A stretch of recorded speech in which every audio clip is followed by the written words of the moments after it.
تیسری فصل، غسل کے احکام و مسائل۔ کن حالات میں غسل واجب ہے؟ مندرجہ ذیل حالات میں مسلمان مرد و عورت پر غسل واجب ہو جاتا ہے۔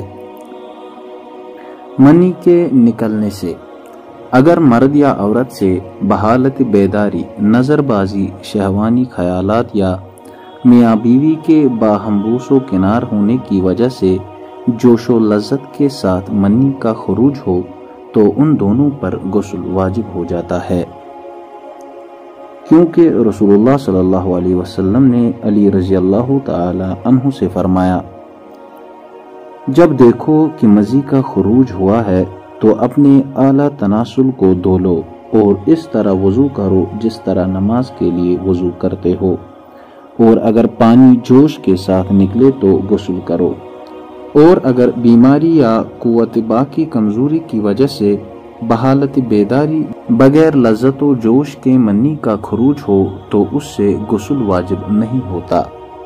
واضح رہے کہ مرد کی منی سفید گاڑھی اور عورت کی منی زرد پتلی ہوتی ہے، جیسا کہ رسول اللہ صلی اللہ علیہ وسلم نے فرمایا، بے شک مرد کا پانی منی گاڑھا سفید ہوتا ہے اور عورت کا پانی منی پتلا زرد ہوتا ہے، مسلم 311۔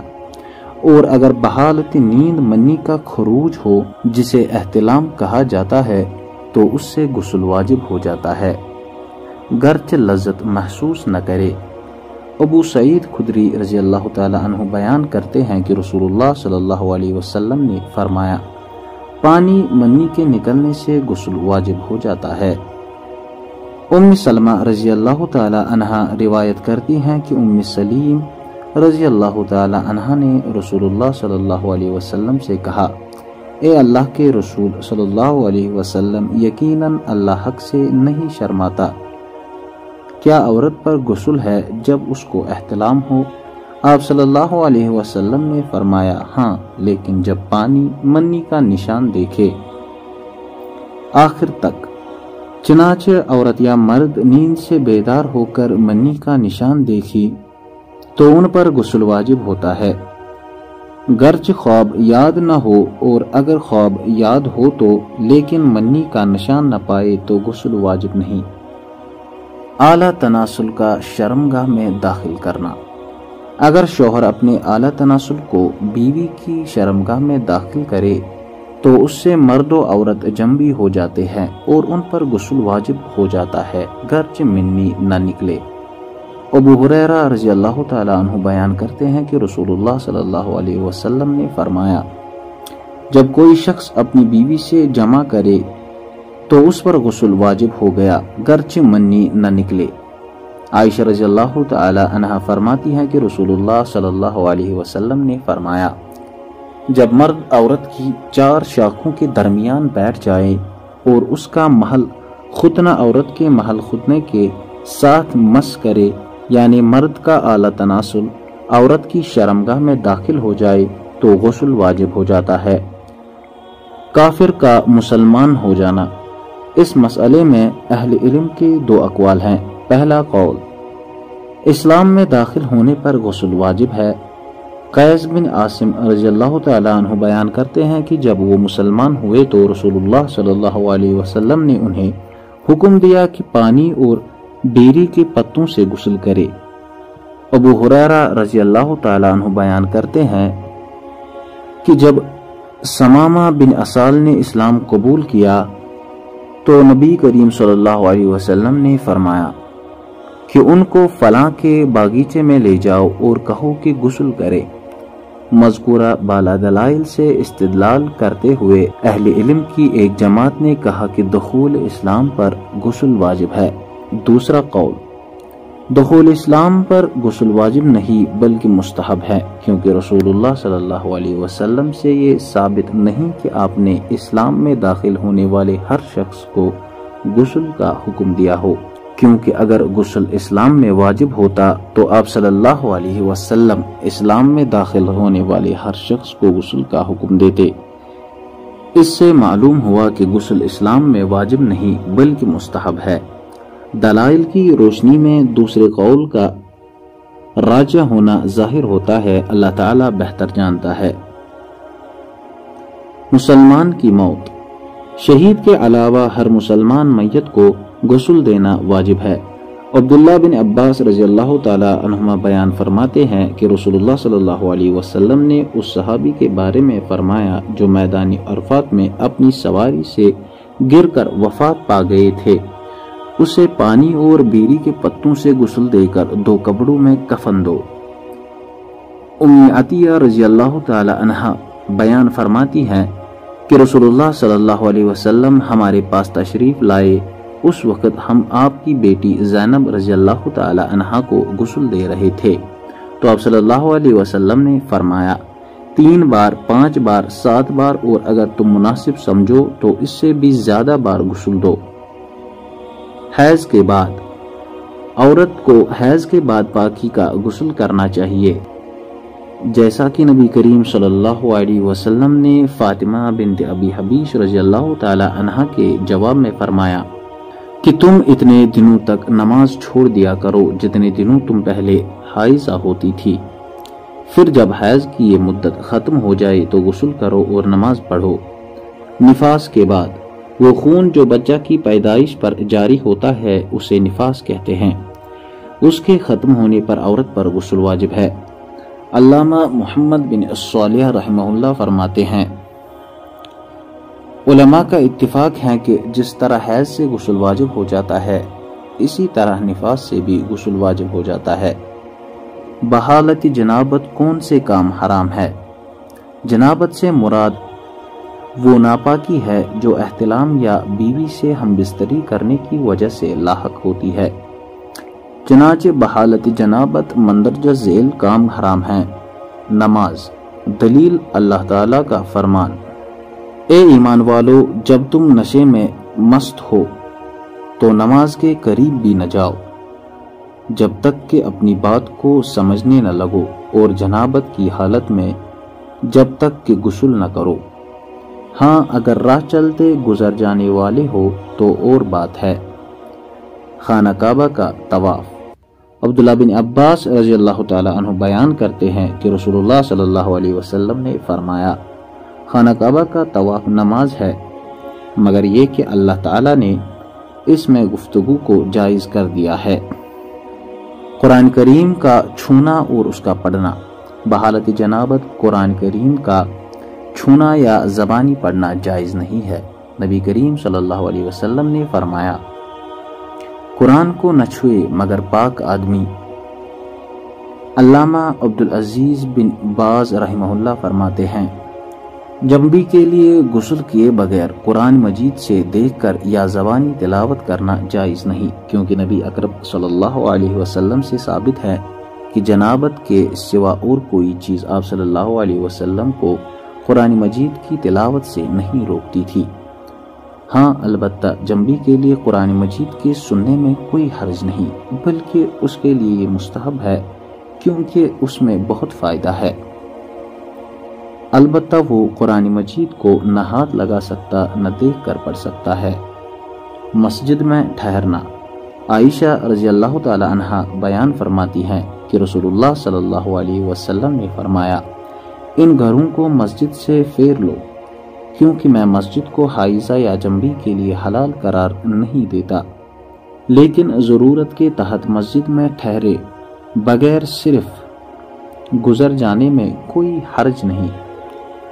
اللہ تعالیٰ کے فرمان کا ایک مفہوم مفسرین نے یہ بھی ذکر کیا ہے کہ تم بحالت جنابت مسجد میں نماز کے لیے نہ جاؤ، البتہ یہ کہ مسجد کے اندر سے گزرنے کی ضرورت پڑے تو گزر سکتے ہو۔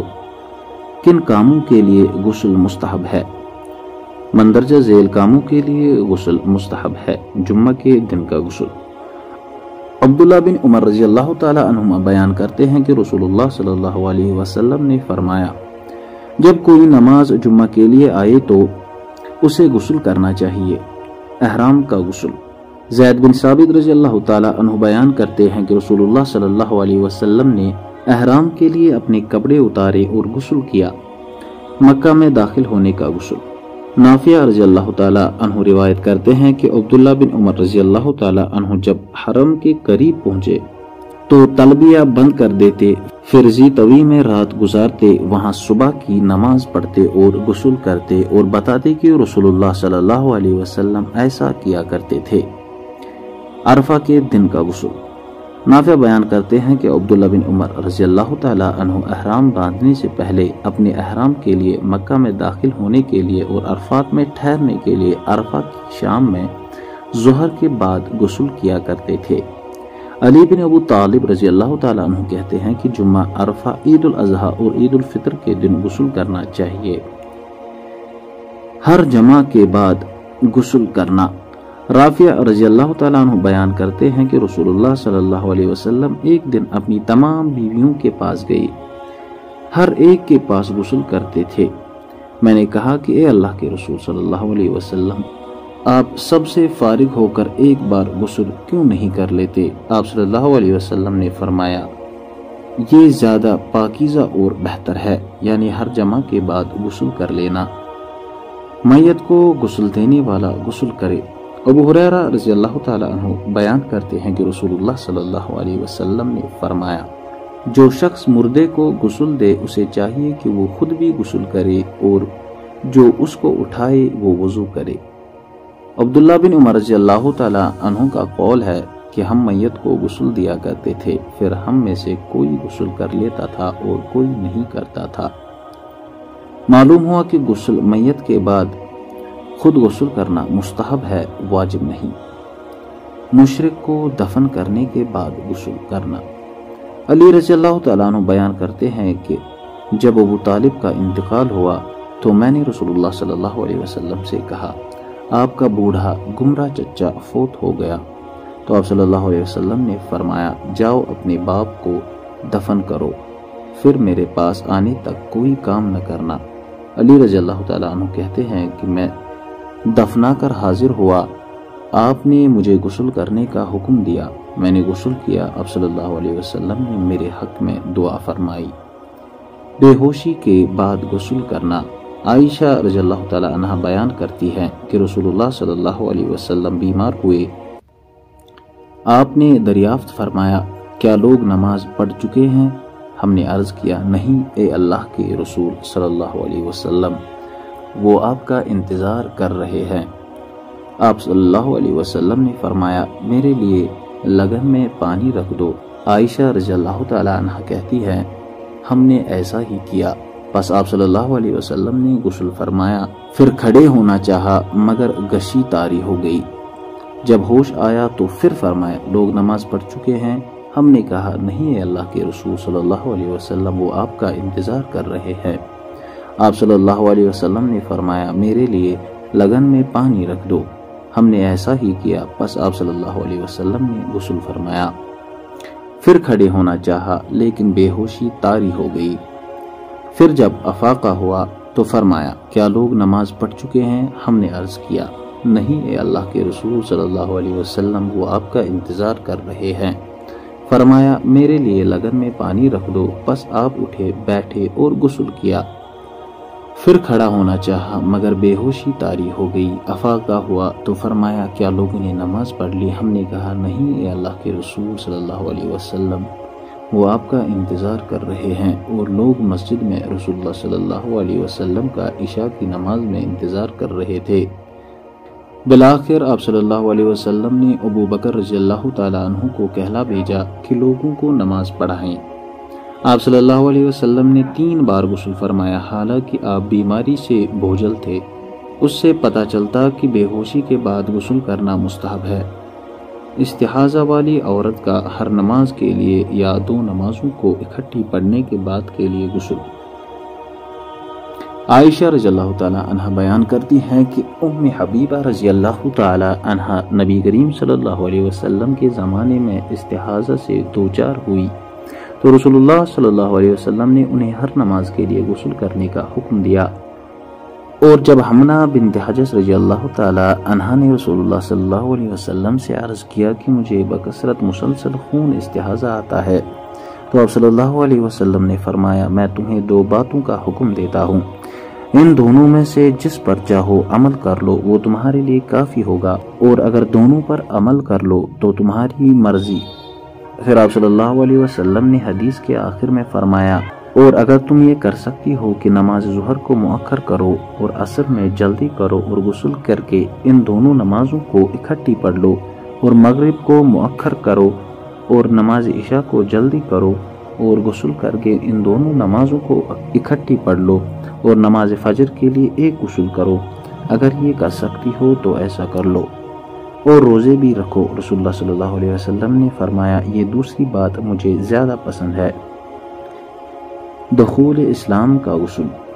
ان لوگوں کی رائے کے مطابق جنہوں نے دخول اسلام پر غسل کو مستحب کہا ہے، عید کے دن کا غسل۔ علامہ البانی رحمہ اللہ فرماتے ہیں، غسل عیدین کے مستحب ہونے پر سب سے اچھی دلیل سنن بیہقی کی روایت ہے کہ علی رضی اللہ تعالی عنہ نے کہا، جمعہ، عرفہ، عید الاضحیٰ اور عید الفطر کے دن غسل کرنا چاہیے۔ غسل کا شرعی معنی مخصوص طریقے سے پورے بدن پر پاک اور جائز پانی کے استعمال کو غسل کہا جاتا ہے۔ شرائط غسل: اسلام، عقل، تمیز، پانی کا پاک ہونا، پانی کا جائز ہونا، چمڑے تک پانی پہنچنے سے مانع چیز کا زائل کرنا، موجب غسل کا ختم ہونا۔ ارکان غسل: نیت۔ چونکہ نیت دل کے عزم کو کہتے ہیں، اس لیے غسل کرنے والا غسل شروع کرتے وقت دل میں حدث اکبر، بڑی ناپاکی سے پاکی کی نیت کرے، جیسا کہ رسول اللہ صلی اللہ علیہ وسلم نے فرمایا، اعمال کا دارمدار نیتوں ہی پر ہے، اور ہر آدمی کو اس کی نیت ہی کا پھل ملے گا۔ بدن کے ہر حصے پر پانی پہنچانا۔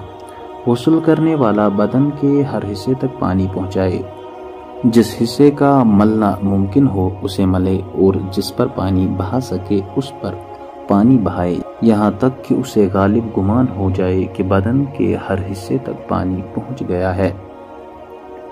بالوں کا خلال کرنا۔ سر کے بالوں کا خلال کیا جائے تاکہ جڑ تک پانی پہنچ جائے۔ مسنونات غسل۔ بسم اللہ پڑھنا بعض کے نزدیک یاد ہونے کی صورت میں واجب ہے اور بھول جانے کی صورت میں ساقط ہو جاتا ہے۔ ہاتھ کو برتن میں داخل کرنے سے پہلے 3 مرتبہ اپنی دونوں ہتھیلیوں کو دھونا، جسم پر پانی بہانے سے پہلے شرمگاہ دھونا اور گندگی کو زائل کرنا، جسم دھونے سے پہلے اعضاء وضو کو دھونا، یعنی نماز کی طرح مکمل وضو کرنا۔ مکروہات غسل۔ 1 یا اس سے زائد سنتوں کا چھوڑ دینا، پانی کے استعمال میں فضول خرچی کرنا، گندی جگہ پر غسل کرنا کہ گندگی کے جسم پر آنے کا اندیشہ ہو، دیوار وغیرہ کے پردہ کے بغیر غسل کرنا، ٹھہرے ہوئے پانی میں غسل کرنا جو بہتا نہ ہو۔ غسل جنابت کا مسنون طریقہ۔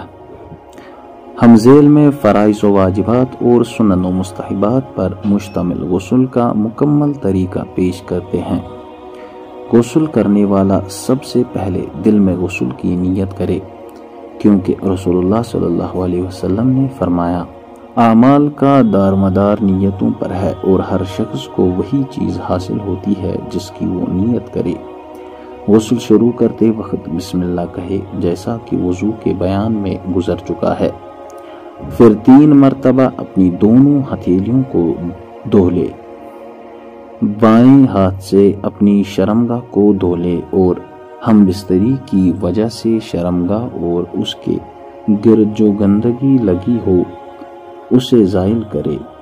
پھر بایاں ہاتھ جس سے شرمگاہ کو دھویا تھا مٹی سے اچھی طرح صاف کرے، پھر نماز کی طرح مکمل وضو کرے، اور اگر چاہے تو نماز کی طرح وضو کرے، لیکن اپنے دونوں پیروں کو نہ دھولے، یہاں تک کہ غسل کے آخر میں دھولے، جیسا کہ میمونہ رضی اللہ تعالی عنہا کی روایت سے اس کا پتہ چلتا ہے۔ انگلیوں کو پانی سے تر کرے، داڑھی کے بالوں کی جڑوں کا خلال کرے، پھر اپنے سر پر 3 لب پانی ڈالے اور اسے بالوں کی جڑوں تک پہنچائے۔ پہلے اپنے سر کے دائیں حصے پر پھر بائیں اور پھر سر کے بیچ میں پانی ڈالے، پھر پورے بدن پر پانی بہائے، جسم کو خوب اچھی طرح دونوں ہاتھوں سے ملے تاکہ جسم کا کوئی حصہ خشک باقی نہ رہے، اور دونوں بغلوں، ران کی جڑوں اور جسم کے جوڑوں پر خاص دھیان دے کہ کہیں وہ خشک نہ رہ جائیں، جیسا کہ عائشہ رضی اللہ تعالی عنہا بیان فرماتی ہے کہ رسول اللہ صلی اللہ علیہ وسلم جب غسل جنابت کا ارادہ کرتے تھے تو سب سے پہلے اپنی دونوں ہتھیلیاں دھلتے، پھر جوڑوں کو دھوتے، پھر اپنی جگہ سے ہٹ کر اپنے دونوں پاؤں دھوئے اگر وضو کرتے وقت پاؤں نہ دھلے ہو۔